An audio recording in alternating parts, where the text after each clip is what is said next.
Supplements of executive programme, लेकिन ये बस ओल्ड सिलेबस के लिए है, न्यू सिलेबस के लिए नहीं है। जैसा कि आपको मालूम है कि न्यू सिलेबस 1 सितंबर अभी आपका दिसंबर 2023 में हो रहा है, तो क्योंकि वो अपडेटेड मॉड्यूल है तो उसमें कोई भी चेंजेस नहीं है। जो भी ये चेंजेस है जो ये वीडियो में बना रही हूँ वो बस ओल्ड सिलेबस के बच्चों के लिए बना रही हूँ। तो जितने भी बच्चे अभी दिसंबर 2023 के एग्जाम में अपियर कर रहे हैं तो कंपनी लॉ के सप्लीमेंट्स हम यहाँ पर कवर करेंगे। तो चलिए पढ़ते हैं, स्टार्ट करते हैं। यहाँ इंडेक्स दे रखा है, इंडेक्स में इन्होंने पूरे चैप्टर के नाम बता के रखे हैं और विद पेज नंबर यहाँ पे डिटेलिंग दे रखी है कि क्या क्या चेंजेस आपके इस सब्जेक्ट में कवर होंगे। चलिए, जो सबसे पहला चैप्टर है वो है हमारा introduction of the company law. यहाँ जो चेंजेस कर रखे हैं, देखो ये जो पूरी की पूरी है वो नोटिफिकेशन इन्होंने पूरे बेरेट की लैंग्वेज में दे रखा है और फिर यहाँ पे आपको ब्रीफ एनालिसिस दे रखा है। जो ब्रीफ एनालिसिस है यही उन्होंने ऊपर का शॉर्ट में कंटेंट बना के दे रखा है। तो ब्रीफ एनालिसिस में उन्होंने बताया कि कंपनी लॉ जो कमेटी है ये बनाई गई है, ये बनाई गई थी 2019 में। इसका जो टेन्योर था 1 ईयर का था, तो जैसे इसके 1 ईयर कंप्लीट हुए थे तो इसको एक्सटेंड किया गया, फिर से दोबारा से इसे जो एक्सटेंड किया गया है वो ये उन्होंने बताया। तो एक्सटेंशन 1 ईयर का फिर से जो किया है ये बस उन्होंने यहाँ पे बताया, ये उतना ज्यादा अभी इंपॉर्टेंट नहीं है। जब ये पूरे के पूरे सप्लीमेंट्स पढ़ाएंगे तो बच्चे मैं आपको बताते जाऊंगी क्या इंपॉर्टेंट है क्या इंपॉर्टेंट नहीं है। तो इसमें अभी शॉर्ट में बस आपको ये याद रखना है, कंपनी लॉ कमिटी जिसका एक्सटेंशन किया गया है for the period of 1 year. चलिए, next important definition that was small company. Small company की जो डेफिनेशन है ये चेंज हो चुकी है। जितने भी बच्चों ने मेरी क्लासेस देखकर कवर कर रखा है तो स्मॉल कंपनी की डेफिनेशन ऑलरेडी हमने अपडेटेड वर्जन ही पढ़ी है, तो क्योंकि यहाँ पे बता के रखा, चलो फटाफट अपन देख ले। स्मॉल कंपनी की जो डेफिनेशन है पुरानी वाली डेफिनेशन के according paid up capital 2 crore से ज्यादा नहीं और टर्नओवर 20 करोड़ से ज्यादा नहीं। न्यू जो अभी लिमिट आई है वो पेड अप कैपिटल को लेके बोलता है 404 करोड़ एंड जो टर्नओवर है उसको लेके बोलता है 40 करोड़ से ज्यादा नहीं। तो ये पुरानी लिमिट है और ये हमारी न्यू लिमिट है।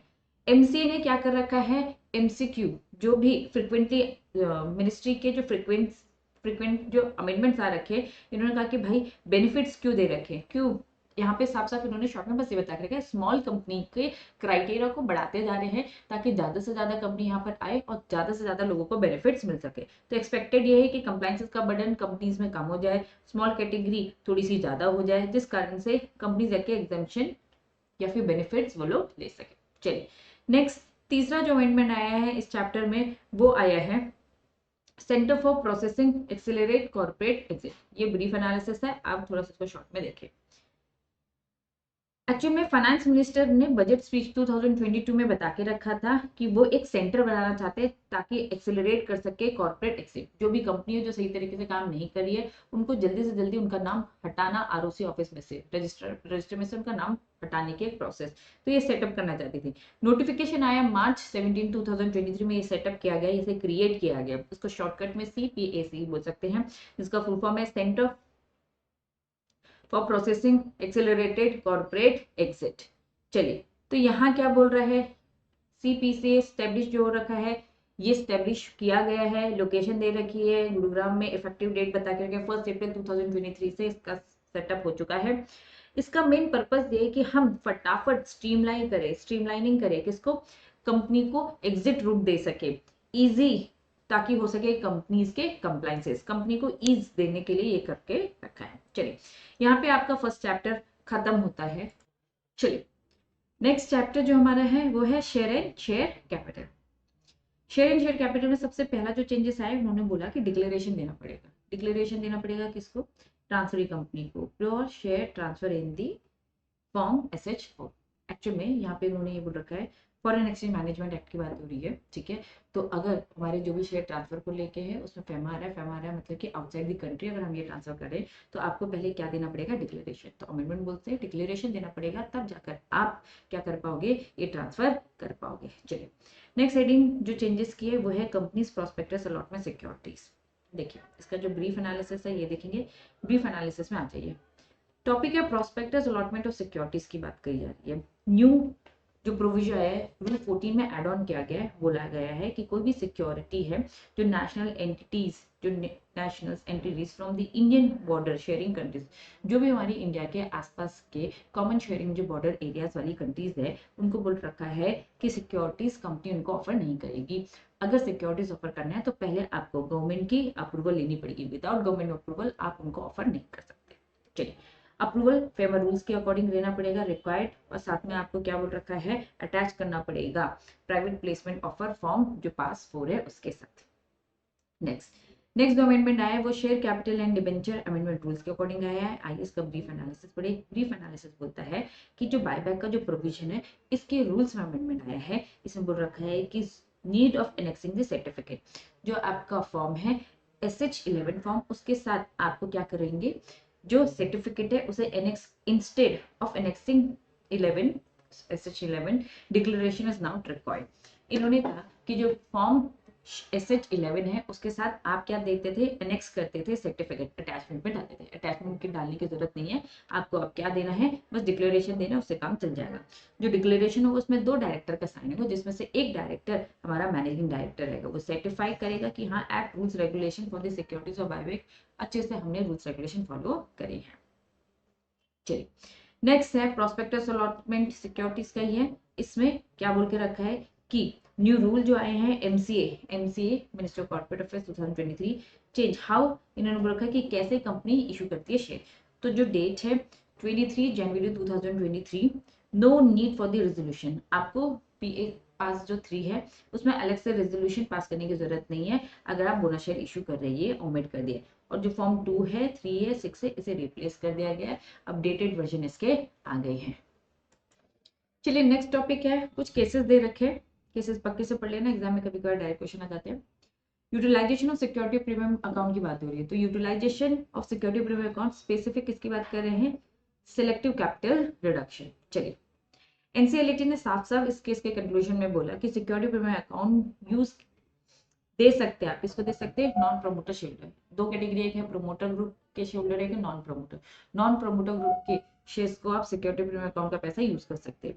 आप सिलेक्टिव रिडक्शन कर सकते हैं, रिड्यूस करना शेयर कैपिटल को थोड़ा सा रिड्यूस करना। सिलेक्टिव रिडक्शन से मतलब क्या है, कुछ लोगों के ही शेयर्स को रिड्यूस किया जा रहा है, इसे अलाउ करके रखा है। If non promoter share holder receive a fair value, अगर फेयर वैल्यू दिया जा रहा है नॉन प्रमोटर शेयर होल्डर को। देखो, प्रमोटर एक तरीके से कंपनी का अपना सगा रहता है, नॉन प्रोमोटर्स, हम शेयर होल्डर्स की यहाँ पे बात करें तो नॉन प्रोमोटर शेयर होल्डर को बोला सिलेक्टिव रिडक्शन अलाउ कर दिया जाएगा अगर फेयर वैल्यू या फिर एक्सटिंग्विश शेयर्स की उनको अगर मिल रही है तो।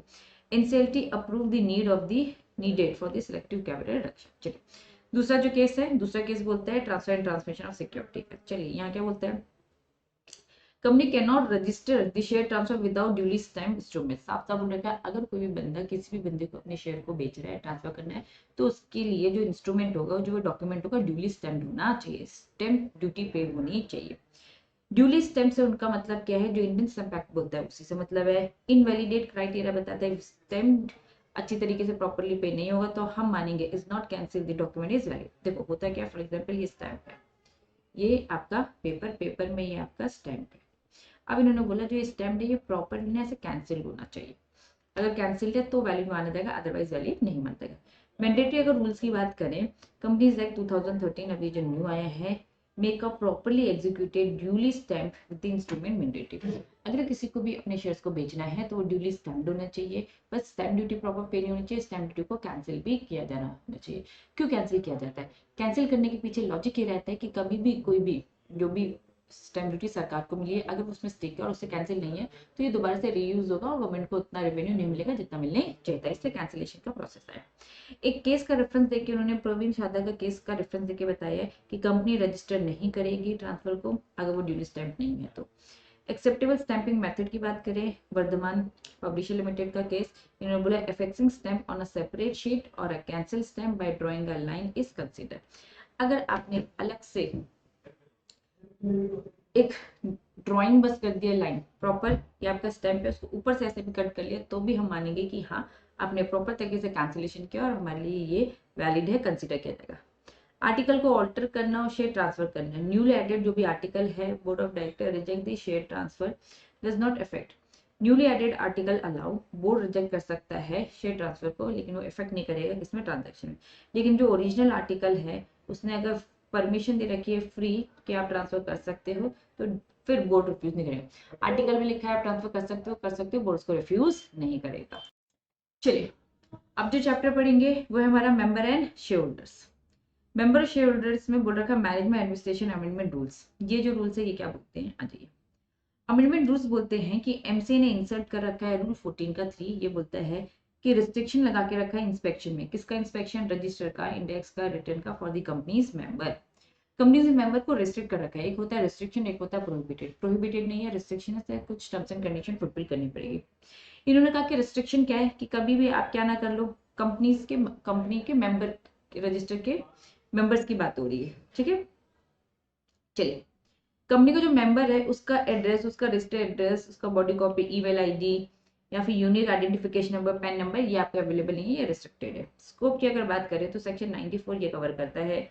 इंफॉर्मेशन प्राइवेसी की बात हो रही है। Limits availability of the mention particular in inspection copy under the specified section. तो कुछ लिमिटेड डिस्क्लोजर्स है, लिमिटेड इंस्पेक्शन है, पूरा फुल फ्लेज आप नहीं कर सकते, कुछ टर्म्स एंड कंडीशन है। चलिए चलिए डेट कैपिटल एंड डिपॉजिट की अगर हम बात करें तो इस चैप्टर में चेंजेस आए हैं।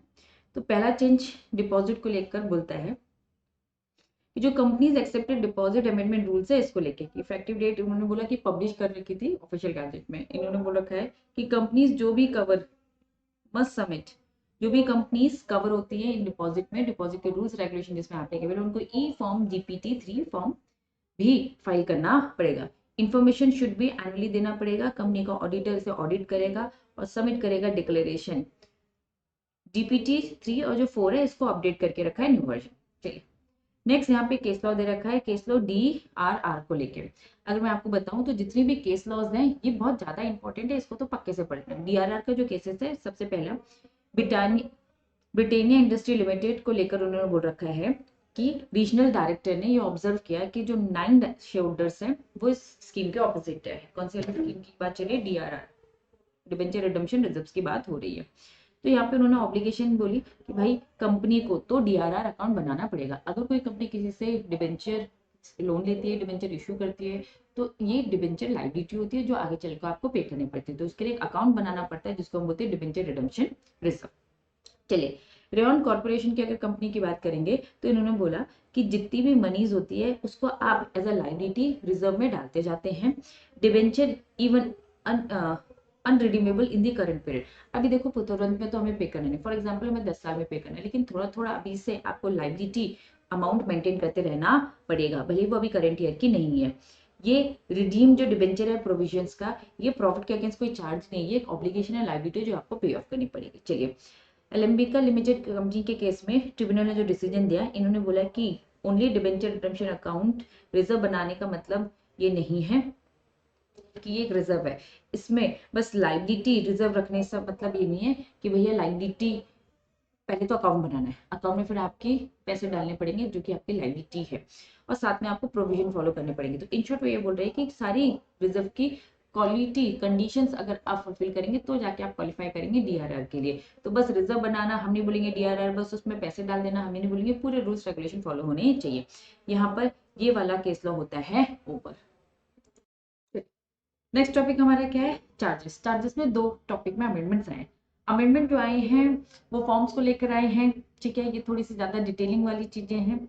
अगर ये याद नहीं होते तो बच्चा बस आपको सिग्नेचर कौन कौन करेगा ये बस ध्यान रखना, बाकी चीजें स्किप करना। चलिए अमेंडमेंट में बोलते हैं कि bank is dealing with the RBI, अगर बैंक डील कर रहा है RBI in a specific kind of transaction, कोई भी RBI के साथ स्पेसिफिक काइंड ऑफ ट्रांजेक्शन है, तो do not have to follow the usual filing rules 2000 जो रूल 3 है उसे फॉलो करने की जरूरत नहीं है, क्योंकि बैंकिंग रेगुलेशंस RBI रेगुलेशंस थोड़े से अलग होते हैं, तो वो फॉलो करना पड़ेगा जब आप क्रिएट करेंगे या फिर चेंज करेंगे कोई भी सिक्योरिटी इंटरेस्ट। चलिए दूसरा जो अमेंडमेंट्स आए हैं वो एमसी ने अमेंडमेंट अगस्त 29 2022 की बात करी कि जिसमें न्यू रूल उन्होंने 13 के बारे में बता के रखा है। इन्होंने कहा कि अगर आपकी कंपनी, अगर कोई कंपनी है जो इंसॉल्वेंसी, रेजोल्यूशन, लिक्विडेशन इनमें से किसी भी प्रोसेस से गुजर रही है, देन इसमें जो फॉर्म्स होंगे, फॉर्म चार्ज 1 हो गया, 4 हो गया, 8 हो गया, 9 हो गया, इसमें इंसॉल्वेंसी प्रोफेशनल या फिर लिक्विडेटर साइन करेगा इन फॉर्म्स में और वही इसे फाइल भी करेगा। इन्होंने कहा जो फॉर्म नेम है वो चेंज हो गया है, जो चार्ज 1 वाला जो फॉर्म है उसका न्यू वर्जन आ गया है, तो changes started working from the 29 2022 से चेंजेस आए, तो प्लीज ये सारी चीजों का बस आप ध्यान रखना। तो ये वाले थोड़ी सी डिटेलिंग रूल्स को लेकर चेंजेस आए हैं। चलिए, अब जो हमारा टॉपिक है वो है डिस्ट्रीब्यूशन ऑफ प्रॉफिट, या फिर हम इसे बोलेंगे डिविडेंड। इसमें एक जो है वो प्रोविजंस को लेकर बात कर रखी है और दूसरा टॉपिक इन्होंने केस, तो दो बातें इन्होंने यहाँ पे बता के रखी है। आइए, तो सबसे पहली बात उन्होंने बता के रखी है कि जो रूल्स है, रूल्स जनरली जितने भी अमेंडमेंट्स जो भी टॉपिक को लेकर है वो रूल्स को लेके इन्होंने कहा जो इन्वेस्टर का जो फंड होता है, जो भी उसने इन्वेस्टमेंट कर रखा है जिसके बदले में उसे डिविडेंड मिलने वाले हैं, उसके रूल्स को थोड़ा सा सिंप्लीफाई कर रखा है, इजी कर रखा है। जो भी क्लेम करेगा कि हाँ ये मेरा डिविडेंड है, तो उसे कोई भी एडवांस रिसिप्ट देने की जरूरत नहीं है। इजी डॉक्यूमेंट की रिक्वायरमेंट की इन लोगों ने बात बोल रखी है। अगर किसी भी शेयर के पास शेयर 5 लाख तक के, तो उनको इजी डॉक्यूमेंट्स में काम हो जाएगा। नोटराइज उन्हें करवाने की जरूरत नहीं है, नोटराइजेशन की जगह सेल्फ अटेस्टेशन ने ले ली है। ठीक है, चलिए, कंपनी को लेकर उन्होंने बोला है कि फ्लेक्सिबल डॉक्यूमेंट्स की बातें कर रखी है। Acceptance of the transmission document as per internal procedure से ही ट्रांसमिशन का काम हो जाएगा। और अगर 5000 तक के जो भी शेयर्स सर्टिफिकेट है अगर वो लॉस होते हैं तो इन्हें न्यूज़पेपर में ऐड देने की जरूरत नहीं है। इनका मेन फोकस है speed and simplifying the claim settlement process. तो ये था हमारा डिविडेंड वाला टॉपिक। देखिए, तो ये रूल्स वगैरह हमने इसमें कवर कर लिए। देन इसके बाद ये जो केस है ये है गोपाल एंड सन का। गोपाल एंड सन का जो ये टॉपिक है, ये इसको केस है, इस केस को थोड़ा समझेंगे, शॉर्ट में आ जाइए। गोपाल एंड सन में उन्होंने साफ साफ बोल के रखा है कि सुप्रीम कोर्ट ने साफ डिसीजन दिया कि कंपनी ने दे रखा था लोन। लोन किसको दे रखा था? एचयूएफ को, हिंदू अनडिवाइडेड फैमिली को दे रखा था, जिसमें से ये देखा गया कि उसमें से एक जो कर्ता है, कर्ता ने कितने परसेंट तक की शेयर होल्डिंग कर रखी थी? 10% तक की उसने शेयर होल्ड करके रखा था। और वो जो कंपनी थी वो क्लोजली हेल्ड कंपनी है, दैट मीन्स कि वो एक प्राइवेट कंपनी है। इस टैक्सेबल इन्होंने साफ साफ बोल दिया है, एचयूएफ को लोन दिया है, जो उसका करता है वो उस कंपनी का शेयर होल्डर है, तो मान लिया जाएगा कि जो ये लोन दे रखा है वो एक तरीके से डीम्ड डिविडेंड है। तो ये डीम्ड डिविडेंड की डेफिनेशन में आएगा और टैक्सेबल भी होगा। तो it is taxable deemed dividend even if the karta is considered as a registered share holder. The court ने इसे सेम इंक्लूजन माना कि ये एचयूएफ की इनकम मानी जाएगी। चलिए, अब जो टॉपिक है हमारा वो है कॉर्पोरेट सोशल रिस्पॉन्सिबिलिटी में। तो जो कॉर्पोरेट सोशल रिस्पॉन्सिबिलिटी है इसमें 6 बातें बताई गई है इंस्टीट्यूट ने। सबसे पहले बता के रखिए एफएक्यू। एफएक्यू मतलब क्या होता है? Frequently asked question. तो कॉर्पोरेट सोशल रिस्पॉन्सिबिलिटी में जो भी फ्रिक्वेंटली आस्क्ड क्वेश्चंस हैं, उन फ्रिक्वेंटली आस्क्ड क्वेश्चन में उन्होंने मोर क्लैरिफिकेशन के लिए जो भी चेंजेस हुए सेक्शन 135 में न्यू एफएक्यू उन्होंने तैयार किए हैं। तो रिप्लेस कर रखा है पुराने एफएक्यू को नए एफएक्यू से, ताकि अंडरस्टैंडिंग थोड़ा सा बेटर हो सके। तो ये बहुत जनरल बातें बताई उन्होंने। देन कंपनीज अकाउंट अमेंडमेंट को लेकर उन्होंने सीएसआर को लेकर क्या बता के रखा है, आ जाइए। सीएसआर में उन्होंने साफ साफ बोल रखा है कि एमसी ने इंट्रोड्यूस कर रखा है एक फॉर्म CSR2 एंटिटीज, जो कि सेक्शन 135 में आपको देनी है। इनिशियली इसकी जो ड्यू डेट थी वो मार्च 31 2022 थी, after filing of the FC4। जो ड्यू टू कुछ इस फॉर्म में कुछ टेक्निकल इश्यूज आ रहे थे, जिस कारण से इन्होंने ये टाइम जो डेडलाइन है उसे एक्सटेंड करके 2 महीने और बढ़ा दिया। तो ये भी जनरल बातें हैं, रूल्स रेगुलेशन से रिलेटेड है। चलिए नेक्स्ट, हर घर तिरंगा को लेकर इन्होंने क्लेरिफिकेशन दे रखा है। आ जाइए, मिनिस्ट्री ने, जो हमारी मिनिस्ट्री ऑफ जो कॉर्पोरेट अफेयर्स है, इन्होंने क्लेरिफिकेशन दे रखा है कि जो सीएसआर का जो फंड है उसे यूटिलाइज किया गया है हर घर तिरंगा। अभी आपने बीच में देखा होगा कि बहुत ज्यादा बोला जा रहा था कि सबके घर में तिरंगा लगना चाहिए, तो ये सारा जो पैसा है सीएसआर का जो पैसा है इनमें भी यूज हुआ है। तो उन्होंने क्लैरिफिकेशन दे रखा है कि कैसे यूज हुआ है। इन्होंने कहा कि भैया हमने प्रोड्यूस किया है, सप्लाई किया है, नेशनल फ्लैग्स को आउटरीच किया है, देन उसको एम्प्लीफिकेशन मतलब उसको इंक्रीज किया है, एफर्ट्स को, अदर रिलेटेड एक्टिविटी हो गया, जो भी शेड्यूल 7 में यहाँ उन्होंने डिटेल में दे रखी है, उन सब में ये पैसा खर्च हुआ है। Even promotion of the education relating to culture, इसमें पैसा गया। तो एमसी की क्लैरिफिकेशन है कि सीएसआर का जो फंड का पैसा है इन जगह में हर घर तिरंगा की जगह पे लगा है। चलिए नेक्स्ट, जो 4th पॉइंट है वो कवर करता है कि जो कंपनी है वो स्टैब्लिश करेगी सीएसआर कमेटी, ताकि वो मॉनिटर कर सके execution of CSR commitments. CSR की कमेटी ये देख सके कि सीएसआर का काम सही से हो रहा है कि नहीं। और साथ में अमेंडमेंट ये भी प्रोवाइड करती है कि पूरा जो भी खर्चा होगा सोशल इम्पैक्ट असेसमेंट का, वो ज्यादा नहीं होना चाहिए। तो उन्होंने बोल दिया कितने से ज्यादा नहीं, 2% ऑफ पूरा का पूरा ऑल सीएसआर एक्सपेंडिचर, या फिर 50 lakhs whichever is higher. चलिए, साथ में न्यू फॉर्मेट में बता के रखा है एनुअल रिपोर्ट कैसे करनी पड़ेगी सीएसआर एक्टिविटीज की। चलिए नेक्स्ट पॉइंट, जो 5th पॉइंट है वो कवर करता है जो भी फाइनेंशियल ईयर हमारा 22-23 वाला है, उसका जो फॉर्म है CSR2 उसे 31 मार्च 2024 तक आपको सबमिट करना पड़ेगा। लेकिन उससे पहले आपको AOC4 या फिर AOC4 NBFC, AOC4 XBRL पहले वो सबमिट करना, उसके बाद इसे सबमिट करना पड़ेगा। CSR कमेटी को लेकर बात होगी। नेक्स्ट फाइनली जो 6 पॉइंट है, MCA एक्सटेंड करता है डेट फाइलिंग की। जो भी रिपोर्ट आपको देखना था कॉर्पोरेट सोशल रिस्पॉन्सिबिलिटी फॉर्म में, जून 30 जून 2022 था, वो फाइनेंशियल ईयर 2021 का था, और 31 मार्च 23 उन्होंने डेट डिसाइड करके रखी 21-22 की। तो कुछ भी फॉर्म की ड्यू डेट क्या है ये उन्होंने यहाँ पे बताया। यहाँ पे ये वाला टॉपिक का अमेंडमेंट होता है। चलिए, अब जो टॉपिक हमारा कवर होने वाला है वो है हमारा अकाउंट्स ऑडिट एंड ऑडिटर। चलिए, अकाउंट्स ऑडिटर ऑडिटर की अगर हम बात करें तो कंपनीज अमेंडमेंट रूल्स, ये सारे के सारे रूल्स को लेके अमेंडमेंट आए 2021। तो यहाँ पे उन्होंने बोला कि गवर्नमेंट के न्यू रूल्स के अकॉर्डिंग गवर्नमेंट चाहती है कि आप हमें रिस्क की और ज्यादा details they. Companies government new rules required to provide detailed information about the risk related to interest rate benchmark। जो भी इंटरेस्ट रेट को लेके जो बेंचमार्क है, reforms in the there financial statement. तो कुछ नहीं, सिंपल लैंग्वेज में अगर बोले तो इन्होंने कहा कि हमें थोड़ी सी और डिटेल इंफॉर्मेशन चाहिए ताकि हम रिस्क को एनालिसिस कर सके इंटरेस्ट के रिगार्ड में।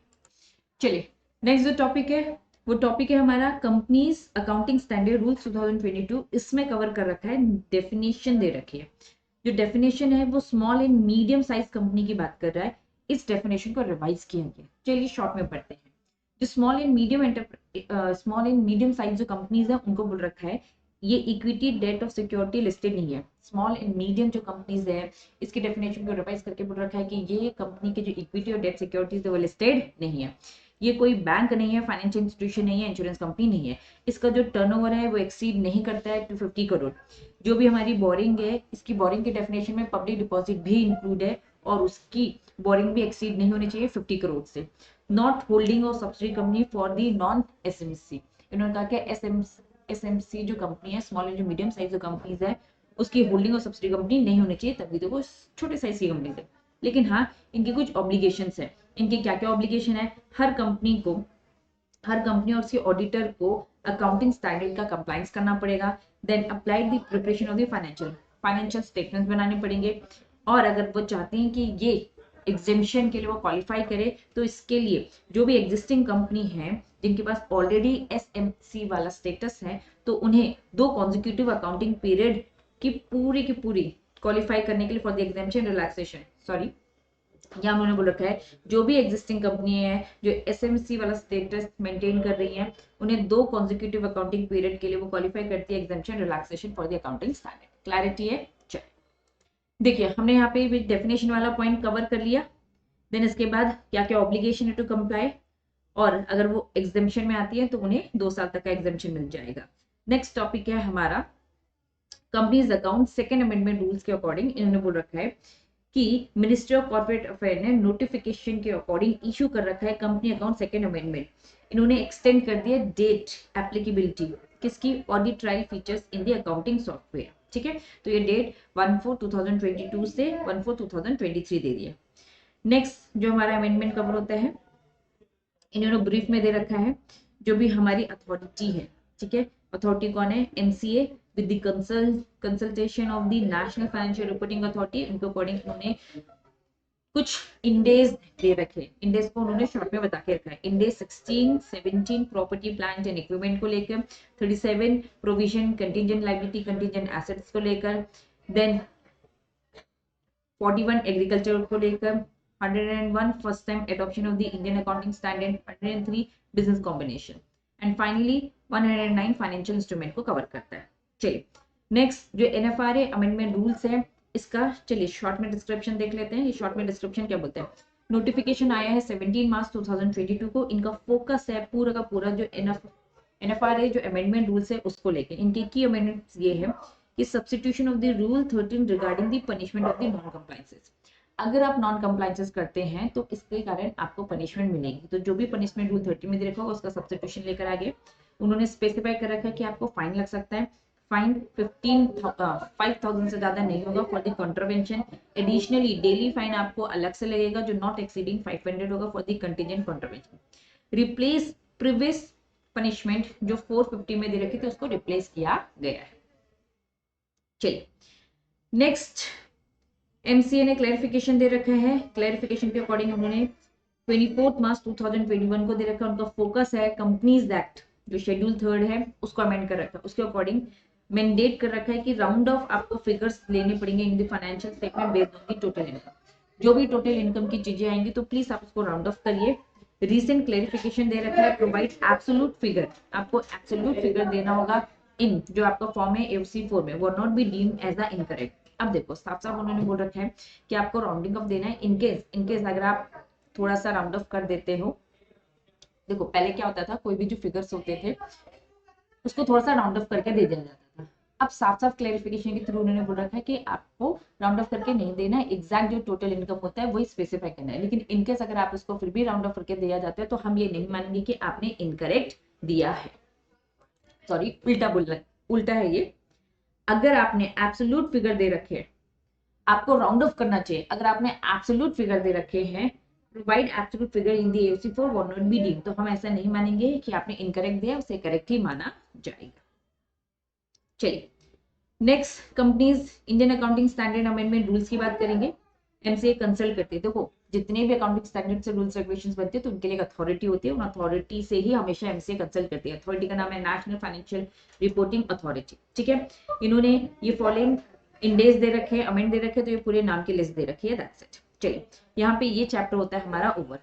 नेक्स्ट चैप्टर हमारा ट्रांसपेरेंटी एंड डिस्क्लोजर्स। ट्रांसपेरेंटी और डिस्क्लोजर्स की बात करेंगे तो चलिए शॉर्ट में समझते हैं, शॉर्ट में क्या बोल रहे हैं। जो हमारा रेगुलेशन नंबर 32 है ये मैंडेट करता है लिस्टेड एंटिटी को कि आपको सबमिट करना पड़ेगा quarterly statement of the fund जो भी यूज आपने करा है जिसमें भी वेरिएशंस आई हैं। स्कोप ये है कि कौन कौन अप्लाइज, ये किस किस पे अप्लाई होगा, तो किस किस में अप्लाई होगा, क्वालिफाइड इंस्टीट्यूशनल प्लेसमेंट में, बियॉन्ड पब्लिक राइट या फिर प्रेफरेंशियल इश्यूज में। इनका मेन ऑब्जेक्ट है कि एंश्योर करना डिस्क्लोजर जो भी डेविएशन जो भी डिफरेंसेस आ रहे हैं फंड को यूटिलाइज करने को लेकर। चलिए देन इनकॉर्पोरेशन के रूल्स रेगुलेशंस है, इसका ब्रीफ एनालिसिस अगर बोले तो इसमें कवर होता है। इन्होंने रूल 4, 6, 7, 20, 33 दे रखे। इनके अकॉर्डिंग जो ओपीसी है नॉमिनी डिटेल देगा अपने ओपीसी मेमोरेंडम में जो फॉर्म दे रखा है। 3 के अकॉर्डिंग सिंप्लीफाई अटैचमेंट देना पड़ेगा आपको form INC 6 for the OPC in conversion को लेके। एडिशनली INC 6 एनक्लोज करना पड़ेगा for the private company for the OPC conversion. Rule जो 20 कवर होगा उसमें आपको रजिस्टर बनाना, रजिस्ट्रार कंसीडर करेगा objection add 2 years financial statement. And आपको फॉर्म और दे रखे हैं RD1 SRN के साथ for the public to private company जो भी कन्वर्शन हो रही है with in the 15 days of the regional director order. चलिए यहाँ पे ये चैप्टर होता है हमारा ओवर। नेक्स्ट चैप्टर की तरफ हम चलेंगे। नेक्स्ट चैप्टर आपको बोलता है overview of the inter corporate loan investment guarantee and security related party transaction. चलिए इसमें क्लैरिफिकेशन दे रखा है। अब इस क्लैरिफिकेशन को चलिए शॉर्ट में समझते हैं। सेबी सर्कुलर लेके आया था रिलेटेड पार्टी ट्रांजैक्शंस को लेकर। चलिए ये जो सर्कुलर आया था इसका मेन पर्पस से था तो रिलेटेड पार्टी ट्रांजैक्शन के अप्रूवल को लेके क्लैरिफिकेशन दे रखी है जो ऑडिट कमेटी और शेयर। देखिए यहाँ पे एक डेट दे रखी है, वो डेट है April 1, 2022। इस डेट से पहले जितनी भी रिलेटेड पार्टी ट्रांजैक्शंस हुए हैं उन रिलेटेड पार्टी ट्रांजैक्शन में ऑडिट कमेटी की भी अप्रूवल और शेयर की अप्रूवल इसको लेके क्लैरिटी दे रखी है। तो साफ साफ इन्होंने बोल रखा है इस डेट से जितने भी पहले है आपको इस डेट से पहले जितने भी रिलेटेड पार्टी ट्रांजैक्शन में तो उसमें शेयर की अप्रूवल नहीं लगती थी। अगर वो मटेरियल मतलब कि इंपॉर्टेंट नेचर के if related party transaction approve, अगर ऑडिट कमेटी ने अप्रूव कर रखा है बिफोर इस डेट से पहले एंड ये कंटिन्यू मटेरियल रहती है, रिवाइज होने के बाद भी थ्रेशोल्ड लिमिट रिवाइज हो जाती है और कंटिन्यू भी रहती है तो शेयर अप्रूवल भी रिक्वायर्ड है। जब भी ये डेट हो जाएगी उसकी जब भी पहली जनरल मीटिंग होगी तो उसमें शेयर को देना पड़ेगा वापस। हम पढ़ रहे हैं एक डेट डिसाइड कर रखी है 1 April 2022। इससे पहले किस किस की अप्रूवल लगेगी, इससे पहले जो अप्रूवल लगती थी वो लगती थी हमारी ऑडिट कमेटी की, वो मटेरियल नेचर का था और लिमिट चेंज हो चुकी है। इससे पहले उन्होंने दे रखा है तो जब भी इस डेट के बाद पहली शेयर की जो मीटिंग होगी जनरल मीटिंग उसमें शेयर की भी परमिशन ले लेना। अब यहाँ पे इन्होंने एक्सप्लेनेटरी स्टेटमेंट दे रखा है। नोटिस आपको शेयरहोल्डर्स को देना पड़ेगा क्योंकि उनकी मीटिंग में उनकी आपको परमिशन की जरूरत है, तो नोटिस देके उनको बुलाइए और relevant information देके नोटिस रेजोल्यूशन पास कराइए। Enable the shareholder to assess whether the proposed terms इनको इन्फॉर्मेशन आपको प्रोवाइड करनी पड़ेगी कि ये फेवरेबल है कि नहीं compare to similar transaction between जो भी अनरिलेटेड पार्टी। तो इनको एक मौका दिया जाएगा, उनके सामने सारी इन्फॉर्मेशन रखी जाएगी कि रिलेटेड है कि अनरिलेटेड है, सारी चीजें फेयर तरीके से हो रही है कि नहीं। चलिए अब यहाँ पे ये टॉपिक होता है ओवर। नेक्स्ट चैप्टर की तरफ चलेंगे। नेक्स्ट चैप्टर है रजिस्टर एंड रिकॉर्ड्स। कुछ नहीं, फॉर्म्स को लेकर डिटेलिंग बोल रखी है। फॉर्म एमजीटी जो 3 था 14 था, ठीक है। इन्होंने कहा है कि जो भी फॉरेन रजिस्टर को लेकर जो भी केप्ट आपको रखना पड़ता था, MGT 3 14, filing of the resolution, agreement of the register, substitution. कुछ नहीं, फॉर्म एमजीटी 3 फॉरेन रजिस्टर को लेकर बोल रहे हैं। एमजीटी 14 जो नॉर्मल हमारा फाइल हम करते हैं रजिस्ट्रार के पास, उसको लेकर बातें कर रहे हैं। नेक्स्ट आते हैं अमेंडमेंट रूल्स। रूल्स को लेकर शॉर्ट में ब्रीफ में पढ़ेंगे। अमेंडमेंट रूल्स जो भी आए हैं वो बायबैक को लेकर आए हैं। चलिए यहाँ पे जो भी रूल्स है चेंजेस को लेकर, देखो बायबैक के मेन प्रोविजन में कोई चेंजेस नहीं है, इनके रूल्स को लेकर उन्होंने बात बोल रखी है। इन्होंने कहा कि जो बायबैक के जो भी शेयर्स थे उसमें आपको एक सर्टिफिकेट लगाना पड़ता था, फॉर्म था SH11। तो जो SH11 है उसको रिप्लेस कर दिया, आपको ये फॉर्म लगाने की जरूरत नहीं, आपको सिंपल डिक्लेरेशन देना है, उससे भी काम चल जाएगा।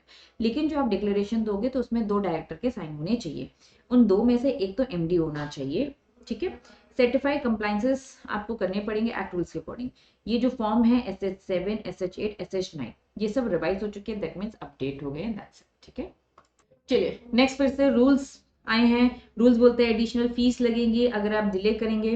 नेक्स्ट एमसीक्यू ने नोटिफिकेशन दे रखा है। ब्रीफ एनालिसिस आ जाइए समझते हैं। Change in the companies act section number 403। चलिए ये इंपॉर्टेंट वाला क्वेश्चन है, इसको थोड़ा सा इफेक्टिव फ्रॉम द 1 जुलाई 2022 की बात हो रही है। रिलेट टू अमेंडमेंट, यहाँ पे जो अमेंडमेंट आया है, चेंजेस आए हैं, वो सेक्शन 403 को लेकर आए हैं। 403 जो बात बोलते हैं वो फीस को लेकर बोलते हैं, जो भी फाइलिंग है उनको लेकर अलाउ करता है submission after provided period with the additional fees. अगर कोई भी फॉर्म जो गिवन ड्यूरेशन में देना था आप उसमें नहीं देते हो, उसके बाद देते हो तो आपको एडिशनल फीस लगेगी। एडिशनल फीस स्ट्रक्चर का सिस्टम ये है कि मिनिमम आपको 100 रुपीज पर डे के हिसाब से देना पड़ेगा। एडिशनल अमाउंट और डिफरेंट क्लास ऑफ कंपनी को लेकर अलग अलग लगता है, वो भी देना पड़ेगा। डिफॉल्ट कॉन्सिक्वेंस में बोल रखा है अगर डिफॉल्ट होगा 2 या 2 से ज्यादा तो हायर एडिशनल फीस भी आपको लग सकती है, जो ट्वाइस हो सकती है, जो भी स्टैंडर्ड है उससे। फेल टू सबमिट या फाइल या रजिस्टर या रिकॉर्ड में लीड दी पेनल्टीज पनिशमेंट देंगे। These changes aim to streamline the fee structure and address the default in submitting the document. देखो मेन पर्पस ये है कि टाइमली आप आ जाओ, टाइमली सारे डॉक्यूमेंट्स अपडेट होके फाइल हो जाए, बस इनका मेन पर्पस ये है। चलिए नेक्स्ट चैप्टर जो अब हम कवर कर रहे हैं, कॉर्पोरेट रीऑर्गेनाइजेशन के ओवरव्यू की बात हो रही है। Government of India has notified the application for the fast track corporate insolvency resolution process may be made also by the startup company other than partnership firm। देखिए समझना, कॉर्पोरेट रीऑर्गेनाइजेशन चैप्टर समझते हैं। जो भी कंपनी मर्जर अमलगमेशन करी वो corporate reorganisation restructure में cover होती है। इसमें एक फास्ट ट्रैक प्रोसीजर भी होती है। इन्होंने कहा गवर्नमेंट नोटिफाई कर सकता है कि फास्ट ट्रैक प्रोसेस जो एप्लीकेशन है वो दी जा सकती है, ठीक है। लेकिन ये किसको ऑप्शन दे रखा है, स्टार्टअप कंपनीज को दे रखा है। हम यहाँ पे पार्टनरशिप फर्म की बात नहीं कर रहे। चलिए नेक्स्ट अमेंडमेंट रूल्स आए इसमें, चलिए शॉर्ट में समझते हैं। रूल्स में चेंजेस आए हैं 21 नवंबर 2022 से। If you are a partnership firm या फिर कंपनी वैल्यूअर, अगर आप पार्टनरशिप फर्म या कंपनी के वैल्यूअर, ऑल दी पार्टनर्स या फिर डायरेक्टर कंपनी अगर हो तो मस्ट बी एलिजिबल। यहाँ पे सब ये पार्टनर्स भी एलिजिबल और डायरेक्टर भी एलिजिबल है। देन रूल 5A बोलता है जो वैल्यूअर है must tell the authority about the any person, ये कोई भी टीम चेंजेस होते हैं तो। Now say the value जो organization need to inform IBBI। IBBI वो अथॉरिटी है, insolvency bankruptcy board of India authority, but the changes in their leader आपको बताना पड़ेगा। Clarification, if you are a valuer and also a full-time director in the registered company, it does not count as a employment for the surrendering the membership। देखो conclusion ये है, these changes making the sure value and the value organization keep the regulator updated and promoting the clarity and accountability। इन्होंने साफ साफ ये बोल रखा है कि अगर वैल्यूअर और जो फुल टाइम डायरेक्टर है उस रजिस्टर्ड कंपनी में, तो हम ये नहीं मानेंगे कि वो एम्प्लॉयमेंट में है और उसे अपनी मेंबरशिप सरेंडर करनी पड़ेगी, तो ये हम नहीं मानेंगे। देखो तो सीन ये है, यहाँ वो ये बोलना चाहते हैं कि जो वैल्यूअर होता है, जो वैल्यूएशन चेक करते हैं, जब एक कंपनी दूसरी कंपनी के साथ मर्ज होती है तो जो कंपनी अपने आप को मर्ज कर रही है तो इनका एक वैल्यूअर आता है और पूरा वैल्यूएशन करता है, तो उसको लेकर रूल्स रेगुलेशन है कि वो अगर पार्टनरशिप फर्म है या फिर कंपनी है तो उसके पार्टनर या फिर जो डायरेक्टर है वो वैल्यूअर बनेंगे। इन्होंने कहा जो वैल्यूअर है वो आईबीबीआई को पूरा का पूरा चेंजेस बताएंगे, कोई भी पर्सन या फिर टीम में कोई भी चेंज हुआ तो आपको इन्फॉर्म करना है। देन थर्ड पॉइंट बोलते हैं जो भी वैल्यूअर ऑर्गेनाइजेशन है नीड टू इन्फॉर्म कि कुछ भी चेंजेस है। फाइनली क्लैरिफिकेशन दे रखा है कि अगर वैल्यूअर फुल टाइम डायरेक्टर भी है रजिस्टर्ड कंपनी में तो हम ये नहीं मानेंगे कि वो एम्प्लॉयमेंट में और उसको उसकी मेंबरशिप सरेंडर करने की भी जरूरत नहीं है। चलिए नेक्स्ट टॉपिक की तरफ चलते हैं। Compromise arrangement amalgamation amendment rules को लेकर चलिए ब्रीफ जो एनालिसिस उसको शॉर्ट में पढ़ेंगे। क्या बोलते हैं, scheme of confirmation process simplified. ये जो स्कीम है इस स्कीम में उन्होंने बोला कि हम स्कीम को क्या करेंगे, सिंप्लीफाइड करें। तो स्कीम कंफर्मेशन प्रोसेस सिंप्लीफाइड, तो सिंप्लीफाइड करके उन्होंने एक टाइमलाइन डिसाइड कर ली, इस टाइमलाइन पे रिस्पॉन्स आ जाना चाहिए। अगर टाइमलाइन पे रिस्पॉन्स नहीं आ रहे तो हम मानेंगे कोई भी ऑब्जेक्शन है और फटाफट अपनी प्रोसेस कर सकते हैं। तो no objection in the 30 days. If no objection to a scheme, scheme को लेके कोई भी ऑब्जेक्शन नहीं आता अंडर सेक्शन 233, जो भी रिसीव रखिए 30 डेज के अंदर फ्रॉम दी आरओसी, जो भी ये स्कीम है इसमें इन लोगों को ऑब्जेक्शन रेज करना चाहिए। Central government can confirm it, फिर वो विद इन 15 डेज के अंदर कंफर्म करेगी। CG does not confirm with in 60 days तो मान लिया जाएगा कि किसी को कोई दिक्कत नहीं है, कंफर्मेशन है। ऑब्जेक्शन रिसीव 30 डेज में ही होना चाहिए। ठीक, ऑब्जेक्शन मान लो रिसीव, ऊपर हम कह रहे हैं कोई ऑब्जेक्शन रिसीव नहीं है तो हम स्कीम को कंफर्म मानेंगे। नीचे बोल रहा है ऑब्जेक्शन रिसीव हो गया 30 डेज के अंदर और सीजी को लग रहा है कि भैया वैलिड नहीं है तो it can confirm this scheme with in 30 days. 30 days के अंदर वो एक बार चेक करेगी और फिर अपना थॉट बताइए, ओपिनियन बताइए। CG think this scheme is not in public, CG को लग रहा है ये पब्लिक इंटरेस्ट में नहीं है तो 60 डेज के अंदर उसे ये कंफर्म करना है और एनसीएलटी को बताना है और अपना ऑब्जेक्शन बताना है क्या कैसे है।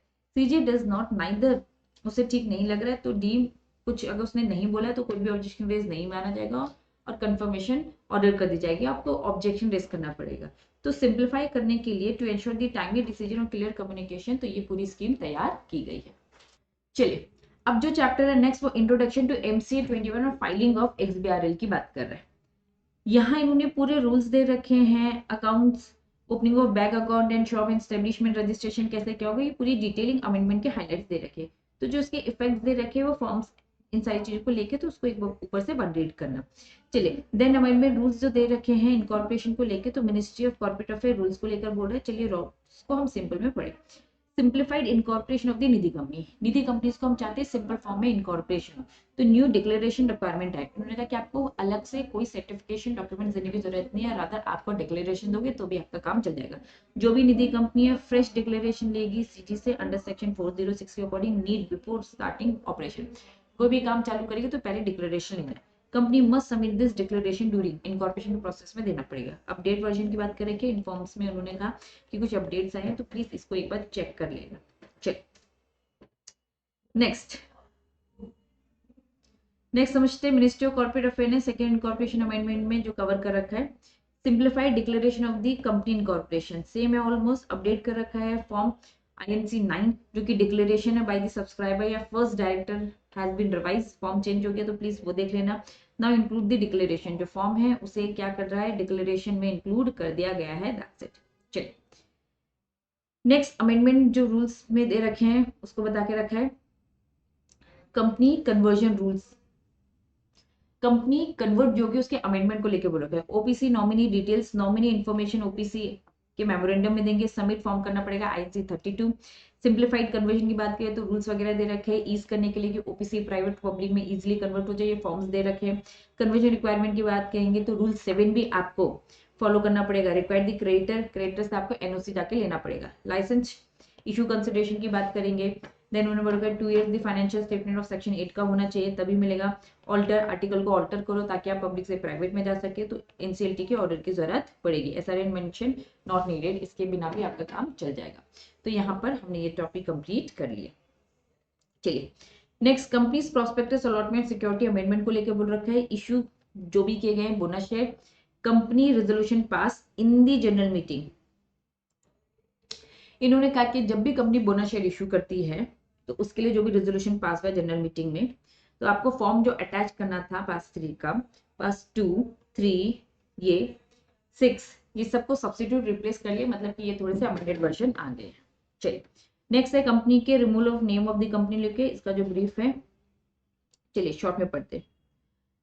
कंपनी रिमूवल प्रोसेस जो अपडेट वर्जन है उसका इन्होंने बोला है एप्लीकेशन अपडेट में अप्लाई जो करना है उसका जो फॉर्म है STK2 है, कंपनी अप्लाई करेगी हमारा नाम चेंज करो, जिसके लिए उसे 10,000 फीस देनी पड़ेगी। डॉक्यूमेंट्री सिंप्लीफिकेशन करने के लिए no need to certified special resolution of the copy, 75% member की कंसर्न देने की जरूरत नहीं है।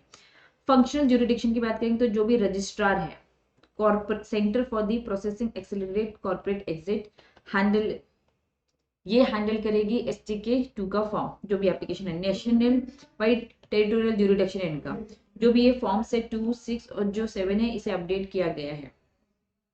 चलिए नेक्स्ट कवर करेंगे companies removal of the name of the company from the register, brief version देखेंगे। आ जाइए लेटेस्ट रूल्स अगर हम देखेंगे कंपनी के रिमूवल को लेकर तो फाइल कुछ प्री रिक्वायरमेंट्स है। Company must submit overdue financial statement और annual return before the removal of the application.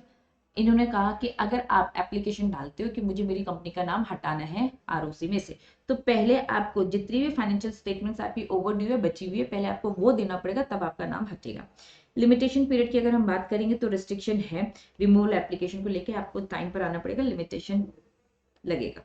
चलिए यहाँ पे ये टॉपिक होता है ओवर। अब हम फाइनली आते हैं नेक्स्ट चैप्टर में, दैट वाज डायरेक्टर। डायरेक्टर जो चैप्टर है चलिए शॉर्ट में समझते हैं। गवर्नमेंट ने अपडेट दे रखा है इंडिपेंडेंट डायरेक्टर के रूल्स को लेकर इन जून 2021। जो की चेंजेस हैं इंडिविजुअल को लेकर to renew their inclusion in the data bank. अब होता है क्या समझना, बहुत सारे इंडिपेंडेंट डायरेक्टर होता है, डेटा बैंक में उनका नाम स्टोर करके रखा रहता है। किसी को भी अगर इंडिपेंडेंट डायरेक्टर को अपॉइंट करना तो इस डेटा बैंक में से बंदे का नाम वगैरह देख सकते हैं और उसे कॉन्टैक्ट कर सकते हैं कि हाँ ये हमारी कंपनी में इंडिपेंडेंट डायरेक्टर अपॉइंट होगा। इन्होंने कहा जो वो डेटा बैंक में इंफॉर्मेशन थी इसको रिन्यू भी किया जा सकता है।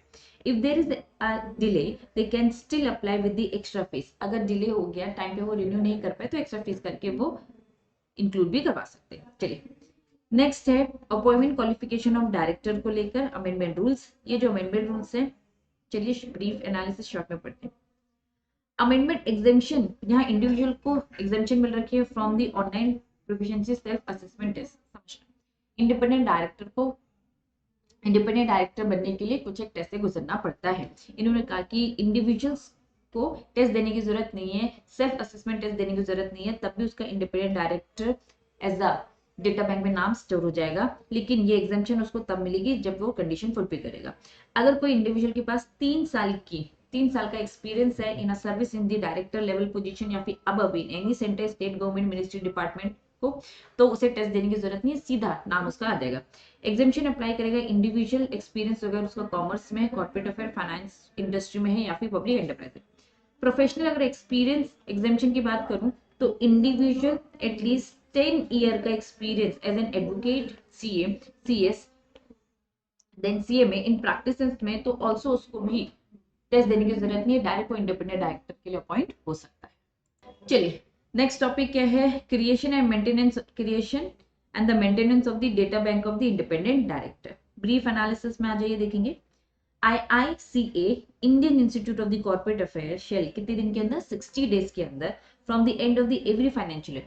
जब भी फाइनेंशियल ईयर एंड होता है वहां से 60 डेज के अंदर, फॉर एग्जांपल 31 मार्च को फाइनेंशियल ईयर खत्म होता है तो यहाँ पे अप्रैल और मई की बात हो रही है, 60 डेज के अंदर सेंड करना पड़ेगा उनको एनुअल रिपोर्ट एवरी इंडिविजुअल जिसका भी नाम डेटा बैंक में है। Also every company individual is appointed as an independent director.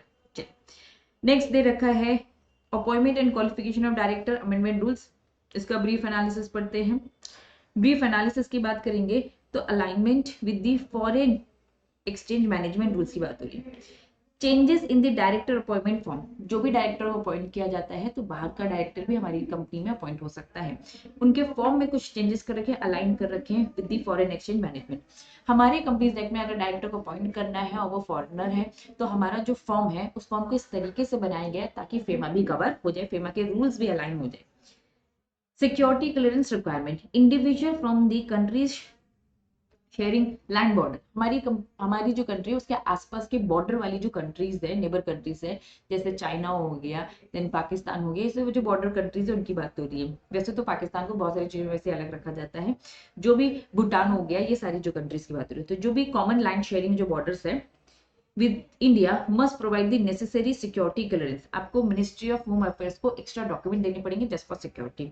No application number generated for the DIN without attracting the security clearance. आपको डिन तब तक नहीं मिलेगा जब तक आपको सिक्योरिटी क्लियरेंस ना करा दो. डिक्लेरेशन DIR12 में देना पड़ेगा. Inclusion declaration DIR12 for the individual to specify nationality. Nationality आपको डिस्क्लोज करनी पड़ेगी, किस कंट्री को आप बिलोंग करते हो, तब जाके आपको ये सारी चीजें मिलेंगी. चलिए नेक्स्ट अपॉइंटमेंट क्वालिफिकेशन को ही लेकर बातें बोल रखी हैं. रूल एडिशन की बात करेंगे तो सब रूल 5 इंट्रोड्यूस करता है अंडर 6 के अंदर, जिसमें अपॉइंटमेंट क्वालिफिकेशन डायरेक्टर के लेकर बात हो रही है. यहाँ पे रिस्टोरेशन की प्रोसेस की बात हो रही है. तो रिस्टोरेशन प्रोसेस मतलब individual can apply the name. कोई भी इंडिविजुअल डेटा बैंक में अपना नाम अप्लाई कर सकता है. फीस उसको 1000 रुपए देने पड़ेंगे. रिस्टोरेशन कंडीशन की अगर बात करूं, फॉर एग्जांपल एक इंडिपेंडेंट डायरेक्टर का नाम था, वो निकल गया, वो दोबारा से रिस्टोर करा है, दोबारा से डरा है, उसके लिए फीस पे करनी पड़ेगी. नेम डिस्प्ले सेपरेटली हो जाएगा कि हाँ ये रिस्टोरेशन में. देखो समझो, मैं एक इंडिपेंडेंट डायरेक्टर हूँ, मेरा नाम हट गया था किसी कारणवश, जो भी XYZ रीजन है, फिर दोबारा से मैं डाल रही हूँ, तो ये अलग से हाईलाइट होगा कि ये रिस्टोर कैटेगरी में ये दोबारा से आए हैं. With in this period passing the online, आपको क्या करना पड़ेगा इस ड्यूरेशन में, जब आपका नाम नहीं था, दोबारा से रिस्टोर होने के लिए आपको दोबारा से टेस्ट देना पड़ेगा. ऑनलाइन प्रोफिशिएंसी सेल्फ टेस्ट देना पड़ेगा. इस mandatory for the data bank inclusion, otherwise आपका नाम इंक्लूड नहीं करेंगे. Failure to pass the test within 1 year result in the name approve removal. ठीक है, नेसेसिटी ऑफ फ्रेश एप्लीकेशन. अगर आप फेल हो जाते हो इस टेस्ट में तो हाँ, तो जब भी रिजल्ट आएगा उसके 1 साल तक, है ना, इन्होंने कहा कि आपको फिर फ्रेश एप्लीकेशन दोबारा से लेनी पड़ेगी. जब तक आप पास नहीं होंगे तब तक आपको इंक्लूड नहीं किया जाएगा. चलिए नेक्स्ट, यहाँ पे उन्होंने रूल्स में जो चेंजेस बताए हैं, रूल्स के चेंजेस ये कि जो फॉर्म DIR3 के KYC है, उसका KYC वेब सब्स्टिट्यूट आ गया है. नेक्स्ट, जो भी कंपनी लिस्टेड है, सेबी लिस्टिंग LODR के रेगुलेशंस फुलफिल करने पड़ेंगे. यहाँ इन्होंने शॉर्ट में, चलिए समझते हैं. रेजोल्यूशन पास करना पड़ेगा फॉर द सिंप्लीफिकेशन. जो भी स्पेशल रेजोल्यूशन है for the independent director appointment deemed successful. अगर किसी भी इंडिपेंडेंट डायरेक्टर को अपॉइंट किया जा रहा है, उसमें SR पास किया जा रहा है, तो हम मान लेंगे कि SR पास जो किया गया वो एकदम सक्सेसफुल है. अगर फेवर में वोट ज्यादा आते हैं कंपैरिजन टू अगेंस्ट, और पब्लिक शोल्डर के वोट ज्यादा आते हैं comparison to against. Some criterias बता के रखा है. Apply for the removal of the independent director appointed under the first provision criteria, उस क्राइटेरिया को फुलफिल करिए. इस अमेंडमेंट का क्या इम्पैक्ट आया है? इस अमेंडमेंट की अगर मैं इम्पैक्ट की बात करूं तो इम्पैक्ट है स्ट्रीमलाइन करना. किसको स्ट्रीमलाइन? अपॉइंटमेंट. हम चाहते हैं कि जो डायरेक्टर का जो अपॉइंटमेंट है, ओवरऑल जो वोट ये सब है, जनता को अगर पसंद आ रहा है तो हम इसे मान लिया जाएगा कि यस वो अपॉइंट हो रहे हैं. चलिए नेक्स्ट, जो सेबी LODR के लिस्टिंग एप्लीकेशंस हैं, सेम कह रहे हैं. ये सिंप्लीफाइड प्रोसीजर करने के लिए आए हैं ताकि जो भी हमारे इंडिपेंडेंट डायरेक्टर उसका अपॉइंटमेंट और उसका रिमूवल है उसको सिंपल कर सके. सेम बात है, अगर SR जो पास करना है, मेजोरिटी SR पास नहीं हो पाया तो भी हम मान लेंगे कि फेवर अगर एक्सीड कर रहे हैं अगेंस्ट की कंपैरिजन तो यस डीम्ड है appointment, independent director appointed. Same बातें कर. चलिए नेक्स्ट बढ़ते हैं नेक्स्ट टॉपिक की तरफ. नेक्स्ट नया चैप्टर कवर करते हैं. नया चैप्टर में अपॉइंटमेंट और रेम्यूनरेशन ऑफ द KMP की बात हो रही है. KMP का अपॉइंटमेंट और उसके रेम्यूनरेशन. चलिए शॉर्ट में समझते हैं. Appointment remuneration, appointment and remuneration of the manager person that was KMP. Short में MCA ने अपडेट दे रखा था 23 जनवरी 2023 में. इन्होंने फॉर्म जो दे रखे हैं, 2 form, MR1 and MR2. MR1 जो फॉर्म है वो रिटर्न है अपॉइंटमेंट ऑफ मैनेजिंग पर्सन का. MR2 है वो एप्लीकेशन है for the approval of the managing director, whole time director और मैनेजर. देखिए यहाँ पे KMP की बात कर रखे हैं. मैनेजर पर्सन से मतलब क्या है? KMP में बहुत सारे लोग आते हैं, उसमें स्पेसिफिक 3 लोगों की बात कर रखी है. इस फॉर्म में चेंजेस है कुछ नहीं, लेटेस्ट वर्जन बस चेंजेस ला रहे हैं. इस लेटेस्ट वर्जन को चेक करना, दैट्स इट. MR1 और 2 लेटेस्ट वर्जन चेक करना, दैट्स इट, बाकी कुछ नहीं. नेक्स्ट कुछ केसेस है. देखो बच्चों, अमेंडमेंट की अगर मैं बात करूं तो रूल से रिगार्डिंग जो अमेंडमेंट्स है उनके कंपैरिजन केस लॉ बहुत ज्यादा इंपॉर्टेंट, तो प्लीज केस लॉ का तो कवरेज पूरे से करना. चलिए officer who is in default, इसका जो केस है उस केस को हम समझते हैं. चलिए ये जो केस है शिव कुमार जयते का जो केस है, इस केस में हुआ क्या था? सबसे पहले इसका बैकग्राउंड समझते हैं. शिव कुमार जो जयते था ये मैनेज करता था एशियन होटल को. इसको ये एक तरीके से मैनेजर था, पूरा मैनेज करता था. इसके सामने एक प्रॉब्लम फेस करता है, ये एक लीगल ट्रबल आ जाता है उसके सामने, क्योंकि एक गेस्ट था जो उनके होटल में आया, उसको हर्ट हो गया due to a problem with the hotel licence. Hotel के पास लाइसेंस नहीं था जिस कारण से गेस्ट को दिक्कत होगी, तो मैनेजर के ऊपर ये सारी बात आ गई. कोर्ट का डिसीजन आया, हाई कोर्ट ने बोला कि हाँ वो रिस्पॉन्सिबल होगा, रेफर सिमिलर केस उसने एक रेफर किया, बट द सुप्रीम कोर्ट ने इसे डिसएग्री किया। सुप्रीम कोर्ट के अगर व्यू के अकॉर्डिंग जाए तो सुप्रीम कोर्ट ने बोला कि active involvement is needed to blame someone, there must be a proof they were be actively involve. Manager के ऊपर केस नहीं बनता है, क्योंकि भैया इन्होंने कहा कोई भी चीज को अगर आप बोलते हैं कि हाँ किस पे ब्लेम डालते तो उसका एक्टिवली इन्वॉल्वमेंट होना चाहिए। Law should say so, if the law does not clear to someone responsible they can not be held accountable. अगर लॉ शांत है, लॉ कुछ नहीं बोलता, तो जो भी रिस्पॉन्सिबल है तो उसको हम अकाउंटेबल नहीं बना सकते। नेग्लिजेंस नॉट क्रिमिनल, इन्होंने कहा कि ये नेग्लिजेंसी में आएगा, इसे क्रिमिनल हम नहीं मानेंगे। तो जो भी एक्यूसेशन थे वो अनक्लियर थे, did not show criminal intention Shiv Kumar Jayate case, तो इसीलिए कोर्ट ने उसे स्टॉप कर दिया और बोल दिया कि कोई भी आप पे केस नहीं होता है, तो एक्यूएशन जो भी एलिगेशन है, एक्यूएशन है आर वर नॉट क्लियर, तो इसलिए केस नहीं बनता। चलिए यहाँ पर ये टॉपिक, ये चैप्टर होता है ओवर। नेक्स्ट चैप्टर की तरफ चलेंगे, that was virtual meeting. Virtual meeting में इन्होंने नोटिफिकेशन दे रखा है, अमेंडमेंट है। चलिए अमेंडमेंट रूल्स को लेकर है। 15 जून 2021 को ये रूल्स आए थे meeting of the board and power को लेके एक्सपेक्टेड। इन्होंने यहाँ पे बोल रखा है कि एक्सपेंडेड को बता के रखा है, इंक्लूजन ऑफ द मैटर और स्ट्रीमलाइन द प्रोसेस। सबसे पहले जो भी बोर्ड मीटिंग है वो video conferencing audio visual means से हो सकते हैं, can now address the previously restricted matter. कुछ रिस्ट्रिक्टेड मैटर थे, कुछ मैटर्स थे, जैसे फॉर एग्जांपल मैं फाइनेंशियल स्टेटमेंट्स की बात करूंगी, तो जब भी बोर्ड मीटिंग होती थी तो फाइनेंशियल स्टेटमेंट्स को बोल दिया जाता था कि नहीं भाई, इसमें वीडियो कॉन्फ्रेंसिंग वाले जो मेंबर्स मीटिंग को अटेंड कर रहे हैं ये अलाउ मत करो। तो पहले रिस्ट्रिक्शंस थे। Approval of the annual financial statement, board report, prospectus, decision related to amalgamation, merger, demerger, acquisition, take over, no permission. इन्होंने यहाँ पे बोल रखा है कि पहले वर्चुअल बोर्ड मीटिंग में कुछ मैटर को रिस्ट्रिक्ट कर के रखा था, डिस्कस नहीं किया जाता था। वो यही सारे पॉइंट्स जो भी मैंने आपको बताया कि एनुअल फाइनेंशियल स्टेटमेंट का डिस्कशन, बोर्ड रिपोर्ट का डिस्कशन, प्रोस्पेक्टस का, मर्जर, डीमर्जर, एक्विजिशन को, तो ये पहले अलाउड नहीं थे, अब परमिशन दे दी गई है। Then streamline the process, amendment ने सिंप्लीफाई कर रखा, modernise decision making process, crucial matter. देखो जैसे जैसे जमाना बदल रहा है चीजें हमें और सिंपल करनी पड़ेगी, तो पहले अलाउड नहीं था, अब उन्होंने सारी चीजों को अलाउ कर दिया। चलिए यहाँ पे ये सारी चीजें खत्म होती है। अब जो हमारा पोर्शन बचता है वो है हमारा कौन सा पोर्शन, मिसलेनियस पोर्शन। जो ये मिसलेनियस प्रोविजन है इसमें उन्होंने अमेंडमेंट दे रखे, टाइम लिमिट दे रखी है। Time limit the change the name of the company, अगर कंपनी का नाम अगर आपको चेंज करना है तो वो रिड्यूस कर दिया, 6 महीने से उन्होंने 3 महीने कर दिए। नेम चेंज जो टाइम फ्रेम है, पहले 6 महीने थे, अब वो 3 महीने हो चुके हैं। New power, if company doesn't comply the government can assign a new name instead of imposing penalty. अगर कंपनी नहीं करे तो गवर्नमेंट खुद से अपना एक नाम इंसर्ट कर देगा, रादर वो पेनल्टी दे। Company can still change its name letter, अभी गवर्नमेंट ने दे दिया है, आप बाद में से चेंज कर सकते हो।